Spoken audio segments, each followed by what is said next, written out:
আসলে যে কোনো রোগের চিকিৎসার সাথে কিন্তু তার প্রতিকারটাও খুব ইম্পর্টেন্ট। আমরা ডাক্তাররা আসলে ঔষধ দেই, আমরা ডাক্তাররা তার সার্জারি করি, আমরা যারা সার্জন তারা সার্জারি করি, কিন্তু সর্বোপরি আমাদের রুগীদের যে সচেতনতাটা দরকার। অনেক রুগীরাই আমাকে এটা প্রশ্ন করে যে স্যার আমি তো কিছুদিন ভালো থাকছি আবার হচ্ছে।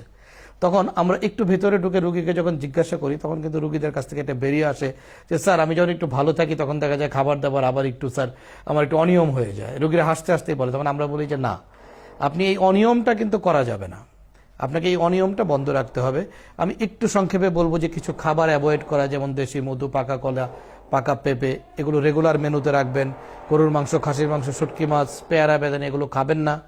আবার একই সাথে পর্যাপ্ত পরিমাণে পানি খাবেন, নিয়মিত মলত্যাগের অভ্যাসটা রাখবেন, বাইরের জাঙ্ক ফুডগুলো অ্যাভয়েড করবেন।